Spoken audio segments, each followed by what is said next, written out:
Durante anos, a África do Sul viveu sobre uma lei que literalmente autorizava o preconceito racial, retirando dos não-brancos os direitos básicos como a livre circulação e a posse de terras. Esse foi o cenário para o nascimento de uma das figuras mais importantes do século XX na luta pela igualdade e democracia, a Apartheid, a lei da segregação racial. A África do Sul foi colonizada inicialmente pelos holandeses a partir de 1652, com a criação da colônia holandesa do Cabo. Após Napoleão Bonaparte ter conquistado províncias holandesas durante a Revolução Francesa, os ingleses aproveitaram para ocupar a região em 1795. O conflito entre ingleses e holandeses pelo controle das minas de ouro e diamante se transformou em guerra a partir de 1899 e só acabou em 1902, com a vitória dos britânicos, que passaram a dominar a região. Com o domínio dos ingleses, todo o controle político foi dado aos brancos, e em 1910 o governo de Louis Botha adotou as primeiras leis de segregação racial. Em 1913, a Lei das Terras destinou mais de 90% das terras aos brancos e cerca de 7% aos negros. Tornou o primeiro-ministro da África do Sul e instaurou o Programa de Segregação Racial Apartheid, que transformou o racismo em lei, marginalizando os negros, mestiços e asiáticos, com isso dando privilégios aos brancos, minoria no país. Em 1949, os casamentos mistos foram proibidos. Em 1950, ficou proibida a relação sexual entre brancos e negros, e a população passou a ser dividida por raça. Durante o Apartheid, os negros tinham que circular pelas cidades com um passe e eram proibidos de frequentar locais determinados.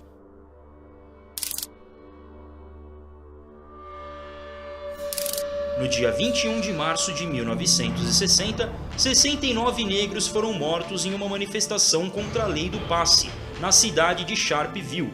Isso provocou uma série de rebeliões por toda a África do Sul e finalmente atraiu a atenção do mundo para o problema da segregação racial. Em 1973, o Apartheid foi condenado na ONU e um ano depois a África do Sul foi suspensa da Assembleia Geral.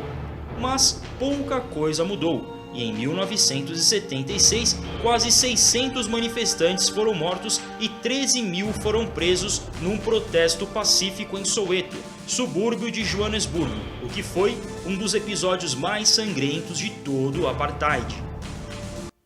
Nelson Mandela já estava envolvido no movimento anti-apartheid desde os anos 40, quando ainda era um estudante. Porém, ele começou a figurar como um dos grandes líderes do movimento em 1961, depois do massacre de Sharpeville, quando se tornou comandante do braço armado do Congresso Nacional Africano, um partido político que tinha como proposta lutar pelos menos favorecidos do país. Mandela viajou para a Etiópia e Marrocos, onde teve treinamento paramilitar. Mas, em 1962, foi preso e condenado em 1964 à prisão perpétua por sabotagem. O homem chamado de terrorista pelo governo era para as vítimas do Apartheid o maior símbolo da luta anti-segregação na África do Sul. Durante os anos 70, ele recusou uma revisão de pena, permanecendo na cadeia. Em 1985, a resistência ao Apartheid tinha ganhado uma dimensão gigantesca por todo o país, o que fez o governo decretar estado de emergência. Com isso, Mandela recebeu a proposta de liberdade condicional, em troca de não incentivar a luta armada nas ruas, mas não aceitou. Ele continuou na prisão até 11 de fevereiro de 1990. Quando foi libertado por ordem do presidente Frédéric de Klerk, após forte pressão nacional e internacional. Pelos esforços na reconciliação do país, Nelson Mandela e Frédéric de Klerk dividiram o Prêmio Nobel da Paz em 1993.